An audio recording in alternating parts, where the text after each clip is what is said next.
Back. അപ്പം ഞങ്ങളുടെ വക എല്ലാവർക്കും happy new year. New year ആയിട്ട് ഇവർക്ക് ക്ലാസ് ഉണ്ട് പിള്ളേരെ പാവങ്ങള്. പിന്നെ നാളെ അവധിയാണല്ലോ 2-ാം തീയതി. അപ്പൊ സാറ്റർഡേ നാളത്തെ ക്ലാസ് ഉണ്ടാ? ഇല്ല, സാറ്റർഡേ എന്താണ് ഓപ്പൺ ഹൗസ്. ഞാൻ ജസ്റ്റ് ഇങ്ങനെ വെച്ചല്ലോ, അപ്പോഴേക്കും അലറാൻ തുടങ്ങി. എന്റെ സ്കിൻ കുഞ്ഞ നേരം കീരിയും പാമ്പാണ്. ഞങ്ങള് ഇത് പറയാട്ടാ, എന്റെ സ്കിന്ന് ഭയങ്കര കുഞ്ഞ സ്കിന്നാണെന്ന്. തിന്നാണ്. ഡിസംബർ 31 ഉച്ച വരെ ഞാൻ എൻ്റെ വീട്ടിലായിരുന്നു കേട്ടോ. സ്കൂൾ തുറന്നെങ്കിലും കൂക്കൂർ വീട്ടിലേക്ക് പോയിട്ടുണ്ടായിരുന്നില്ല. എൻ്റെ വീടിൻ്റെ അവിടുത്തെ റോഡ് ഭയങ്കര മോശമായിട്ടായിരുന്നു കേട്ടോ. കുറച്ചുകൂടി 2 വർഷമായി എങ്ങനെയൊക്കെ എടുക്കണു. നമുക്ക് ഉണ്ണിയൊക്കെ ആയിട്ട് പോകാൻ ഭയങ്കര ബുദ്ധിമുട്ടായിരുന്നു. പക്ഷെ ഇപ്പോൾ അതൊക്കെ റെഡിയാക്കി അടിപൊളിയാക്കിയിട്ടുണ്ട് കേട്ടോ. പിന്നെ ഞങ്ങൾ പോകുന്ന വഴിക്ക് കോമളയിൽ കയറി കേക്ക് വാങ്ങി. കോമളയിൽ കുറേ കേക്ക് ഉണ്ടെങ്കിലും ഞങ്ങൾക്ക് ഏറ്റവും ഇഷ്ടം അവിടുത്തെ സാധാരണ ചോക്ലേറ്റ് ഐസിങ് കേക്ക് ഉണ്ടല്ലോ, അതാണ്. സാധാരണ ഞങ്ങൾ അവിടെ പോകുമ്പോൾ കട്ട് പീസസാണ് വാങ്ങാറ്. പക്ഷേ ഇന്ന് ന്യൂ ഇയർ ആയ കാരണം ഒരു വലിയ കേക്ക് ഫുള്ളായിട്ട് വാങ്ങിയിട്ടാണ്. പിന്നെ പൊന്നും ലക്ഷം അവരെ കസിൻസിനൊക്കെ വിളിച്ചു കൊണ്ടുവന്നു. നാളെ സ്കൂളുള്ളതുകൊണ്ട് ഞങ്ങൾ 7 മണിയൊക്കെ ആകുമ്പോൾ കേക്കൊക്കെ കട്ട് ചെയ്തു. കേക്ക് കട്ടിങ് കഴിഞ്ഞപ്പോൾ പിന്നെ പിള്ളേർ കളിയായി ബഹളായി. പിന്നെ ഭക്ഷണമൊക്കെ കൊടുത്തിട്ട് അവരെ പറഞ്ഞയച്ചു. അങ്ങനെ ഡിസംബർ 31, 2024 അങ്ങനെ ഇവിടെ കഴിഞ്ഞു. ന്യൂ ഇയറിന് അന്ന് രാവിലെ എണീറ്റു, കുളിച്ചു, വിളക്ക് കാണിച്ചു, പ്രാർത്ഥിച്ചു. പുറത്ത് നല്ല ഇരുട്ടാണ് കേട്ടോ. പിന്നെ അമ്മ എണീറ്റിട്ടുണ്ടാവും ആ ഒരു സമയത്ത്. അത് കാരണം ധൈര്യമായിട്ട് പുറത്തേക്കൊക്കെ ഇറങ്ങാം. നമ്മുടെ സാമിമുറി വീടിൻ്റെ പുറത്തായ കാരണമാണ് അങ്ങനെ ഞാൻ പറഞ്ഞത് കേട്ടോ.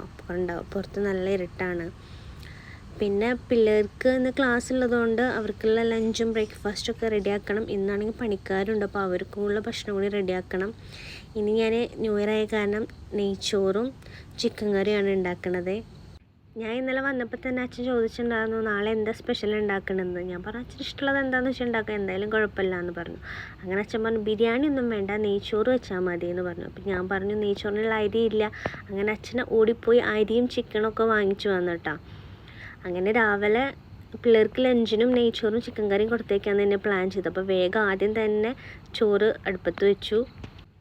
പാനിൽ കുറച്ച് വെളിച്ചെണ്ണയും നെയ്യും ഒഴിച്ചിട്ട് അരി ഇങ്ങനെ വറുത്തെടുക്കുകയാണ്.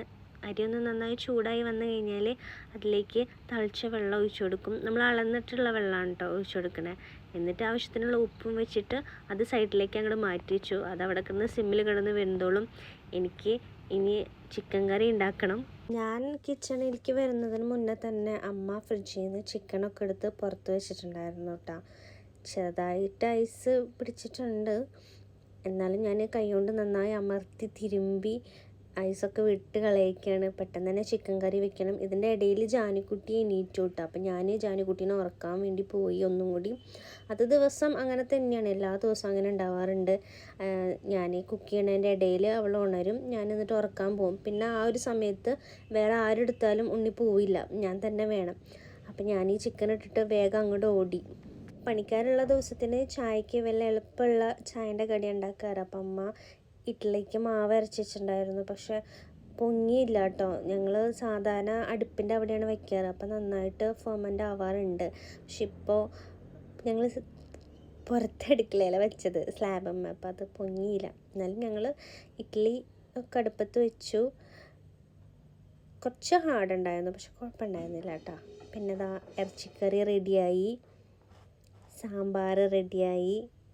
പിന്നെ ചട്നി ഉണ്ടാക്കിയില്ല കേട്ടോ. സാധാരണ ഇഡ്ഡലി ഉണ്ടാക്കുമ്പോൾ ചട്നിയും സാമ്പാറും ഒക്കെ ഉണ്ടാവാറുണ്ട്, പക്ഷെ ചട്നി ഉണ്ടാക്കിയില്ല. പിന്നെ പിള്ളേർക്ക് ചട്നി വേണമെന്നുണ്ടായിരുന്നില്ല. പിന്നെ പൊന്നൂരിൽ ചുന്താ കുളിച്ച് വന്ന് ഡ്രസ്സൊക്കെ മാറി. ഇന്ന് സ്പെഷ്യൽ യൂണിഫോമാണ്. സ്നാക്കൊക്കെ കഴിച്ചു. ഇത് ഇന്നലത്തെ മുറിച്ച കേക്കിൻ്റെ ബാക്കി ഉണ്ടായിരുന്നു, അപ്പോൾ അത് സ്നാക്കൊക്കെ വെച്ച് കൊടുത്തിട്ട്. പിന്നെ ലഞ്ചിന് നെയ്ച്ചോറും പിന്നെ കടുമാങ്ങ അച്ചാറും ചിക്കൻ കറിയും വെച്ച് കൊടുത്തു കേട്ടോ. ചിക്കൻ കറി സ്കൂളിൽ കൊണ്ടുപോകാൻ പാടില്ല എന്ന് പറയുന്നുണ്ട്, പക്ഷെ ഞാൻ എന്തായാലും വെച്ച് കൊടുത്തു. പിന്നെ അവരച്ഛന്താ കാറിലാണ് കോക്കൂർക്ക് കൊണ്ടാക്കാറ്. അങ്ങനെ അവർ റെഡിയായി, അവർ പോവുകയാണ്. ഈ ഇട വെച്ചിട്ട് ജാനിക്കുട്ടി ഭയങ്കര ലേറ്റായിട്ടാണ് ഉറങ്ങാറ്. അപ്പോൾ ഇപ്പോൾ അവർ പോകുന്ന സമയത്ത് എഴുന്നേറ്റിട്ടില്ല, സാധാരണ എഴുന്നേൽക്കാറുണ്ട്. അങ്ങനെ ഞാൻ ഉണ്ണീനെ അമ്മേനെ ഏൽപ്പിച്ചിട്ട് വേഗം കുളിച്ചിട്ട് അമ്പലത്തിലൊക്കെ പോയി തൊഴുതു. പ്രസാദമൊക്കെ കിട്ടി.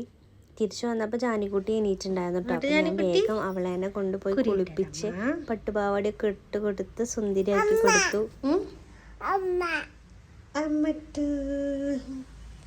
അതുവരെ ആൾ ഓക്കെ ആയിരുന്നു. അത് കഴിഞ്ഞപ്പോൾ പിന്നെ വാശിയായിട്ട് പിന്നെ 2 ഫോട്ടോയും വീഡിയോ എടുക്കാൻ വേണ്ടിയിട്ട് ആളെ സോപ്പ് ഇട്ടിട്ട് ഞാനിങ്ങനെ കസാരയിലൊക്കെ ഇരുത്തി ഓരോ കഥകളൊക്കെ പറഞ്ഞ് ഇങ്ങനെ കൂളാക്കി കൊണ്ടുവരായിരുന്നു കേട്ടോ. ഉണ്ണിക്ക് വെണ്ടയ്ക്കല്ലേ, നമ്മുടെ വീട്ടിലുണ്ടായ വെണ്ടയ്ക്ക, അത് ഭയങ്കര ഇഷ്ടമാണ്. അതിങ്ങനെ കടിച്ച് തിന്നോളും.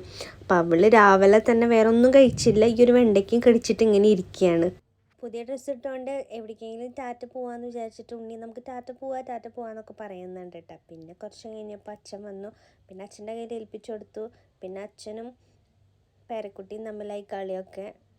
അങ്ങനെ കുറച്ച് കഴിഞ്ഞപ്പോൾ നമ്മൾക്ക് പണിക്കാർക്കുള്ള ഭക്ഷണം കൊടുക്കാനായിട്ട് രാവിലത്തെ ചായ കൊടുത്തു. അത് കഴിഞ്ഞ് പണിയൊക്കെ ഒരുവിധം ഒതുങ്ങിയപ്പോൾ ഞാൻ പായസം അടുപ്പത്ത് വെച്ചു. ഞാൻ ഉണങ്ങല്ലേരി ഇട്ടിട്ട് പാൽപ്പായസം ഉണ്ടാക്കാമെന്ന് വിചാരിച്ചത്. പക്ഷേ ഉണങ്ങല്ലേരി ഉണ്ടായിരുന്നില്ല, നാശമായിപ്പോയി. പിന്നെ ചാനിക്കുട്ടിക്ക് ഇതാ ഒരു ദോശ ഉണ്ടാക്കി. അതും പിടിച്ചിട്ട് ഞങ്ങൾ കുറേ നേരം ഇങ്ങനെ ഇരുന്നു കേട്ടോ. മുറ്റത്തൊക്കെ കുറേ നടന്നു. അപ്പം അമ്മ പറയുന്നുണ്ട് മുറ്റത്തൊന്നും അധികം നടക്കണ്ട, തെങ്ങേറാറായിട്ട് തേങ്ങ വീഴുന്നു. അപ്പം പിന്നെ അങ്ങോട്ടൊന്നും പോവാണ്ട് ഞങ്ങൾ വടുക്കോറത്ത് ഇങ്ങനെ ഇരിക്കുക. അങ്ങനെ ഇതാ പാലടൊക്കെ റെഡിയാക്കി. ഉണങ്ങല്ലേരി ഇല്ലാത്തതുകൊണ്ട് അച്ഛൻ പോയിട്ട് ഒരു അട മേടിച്ചോളൂ. അപ്പോൾ അത് വെച്ചിട്ടൊരു സാധാരണ പായസം ഉണ്ടാക്കിയിട്ടാണ്. പിന്നെ അച്ഛന് ക്യാപ്സിക്കം ഭയങ്കര ഇഷ്ടമാണ്. അപ്പോൾ ഞാൻ എന്ത് ചെയ്തു, ക്യാപ്സിക്കം കുഞ്ഞിതാക്കി എറിഞ്ഞിട്ട് നെയ്യിൽ ജസ്റ്റ് ഒന്ന് ഇങ്ങനെ വഴറ്റിയെടുക്കുകയാണ്. എന്നിട്ട് അത് ആ റൈസിലേക്ക് ഇട്ട് കൊടുക്കുക. നല്ല രസമായിട്ട് അത് കഴിക്കാൻ. നിങ്ങൾ ട്രൈ ചെയ്ത് നോക്കണേ. പിന്നെ കുറച്ച് മല്ലിയെല്ലാം കൂടി ഇട്ടിട്ട് ജസ്റ്റ് ഒരു ഫ്ലേവറിന് ഇട്ട് കൊടുത്തു. പിന്നെ ഉച്ചയായി. ഉച്ചയ്ക്ക് നമ്മൾ പണിക്കാർക്ക് നെയ്ച്ചോറും ചിക്കൻ കറിയും പായസം സാലഡൊക്കെ ഉണ്ടായിരുന്നു. അപ്പോൾ അതൊക്കെ കൂട്ടി കൊടുത്തു. പിന്നെ ഞാനും കഴിച്ചു. അപ്പം ഞാനും അകത്താണ് ഇരുന്നത്. ഇവിടെ പണിക്കാരിരിക്കണ കാരണം ഞാൻ അകത്തിരുന്നു. ഞാൻ ആദ്യം അമ്മേനെ കുറേ വെയിറ്റ് ചെയ്തു. ഞാൻ കഴിച്ച് പകുതി എത്തിയപ്പോൾ അമ്മ വന്നത്. പിന്നെ ഞങ്ങൾ ഒരുമിച്ച് കഥകളൊക്കെ പറഞ്ഞിരുന്നു. കുറച്ച് നേരം ഇരുന്ന് ഭക്ഷണമൊക്കെ കഴിച്ചു കേട്ടോ. ഞാൻ ഭക്ഷണം കഴിച്ചുകൊണ്ടിരിക്കുമ്പോൾ ഉണ്ണി ഉണർന്നു. അങ്ങനെ ആ പാത്രങ്ങളൊക്കെ അവിടെ വെച്ചിട്ട് ഞാൻ പോയി അവിടെ കൂടെ കിടന്നു. അങ്ങനെ 4 മണിയായി, പിള്ളേർ വരാറായി. അധികം നേരമൊന്നും കിടന്നില്ല കേട്ടോ. കുറച്ച് വീഡിയോ എഡിറ്റ് ചെയ്യാനൊക്കെ ഇരുന്നു. ചായക്കുള്ള വെള്ളം വെച്ചു. ഇന്ന് അവർക്ക് എന്തെങ്കിലും ഒരു ഈസി സ്നാക്ക് ഉണ്ടാക്കണം. ഞാൻ മുട്ട വെച്ചിട്ടുണ്ടാക്കാമെന്ന് വിചാരിച്ചു. പിന്നെ ഇന്നലത്തെ ചപ്പാത്തി 2-3 ബാക്കിയിരിക്കുന്നുണ്ട്. അപ്പോൾ മുട്ട ഇതുപോലെ ഒഴിച്ചിട്ട് ചപ്പാത്തി വെച്ച് കൊടുത്തു. എന്നിട്ട് തിരിച്ചിടുക. എന്നിട്ട് അതിലേക്ക് തക്കാളി 2-3 വെച്ച് കൊടുക്കുക. ക്യാപ്സിക്കം വെച്ച് കൊടുക്കാം. ക്യാരറ്റ്, ക്യാബേജൊക്കെ വെച്ച് കൊടുക്കട്ടെ. ഞാൻ വെറുതെ തക്കാളി ഒനിയനും മാത്രമേ വെച്ചെടുത്തുള്ളൂ. എനിക്ക് തീരെ വയ്യായിരുന്നു, കുറച്ച് മടിയുണ്ടായിരുന്നു. പിന്നെ നമ്മുടെ ഇന്ന് ചിക്കൻ കറി ഉണ്ടാക്കിയിട്ടുണ്ടായിരുന്നില്ല. അതിൽ നിന്ന് കുറച്ച് ഇറച്ചിയുള്ള പീസ് എടുത്തിട്ട് ജസ്റ്റ് ഒന്ന് ക്രഷ് ചെയ്തെടുത്തിട്ട് അതും ഇട്ട് കൊടുത്തു. മയോണൈസും കുറച്ച് കെച്ചപ്പ് ഒഴിച്ചിട്ട് ബട്ടറിൽ ജസ്റ്റ് ഒന്ന് മൊരിച്ചെടുത്തു. അങ്ങനെ അതാ പൊന്നുള്ളിച്ചും വന്നു. എന്നിട്ട് ഞാനിതുപോലെ ആ ഒരു സാൻഡ്വിച്ച് ഇതുപോലെ കട്ട് ചെയ്തിട്ട് ഇതുപോലെ 4-5 പീസാക്കി അവർക്ക് പാലട പായസം കൊടുത്തു.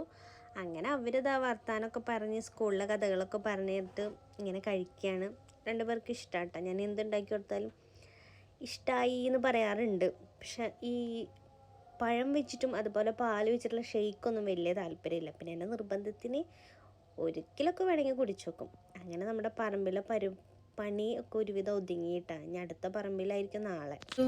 അപ്പൊ നമ്മുടെ വ്ലോഗ് ഇഷ്ടമായിട്ടുണ്ടെങ്കിൽ ലൈക്ക് ചെയ്യുക, ഷെയർ ചെയ്യുക, സബ്സ്ക്രൈബ് ചെയ്യുക.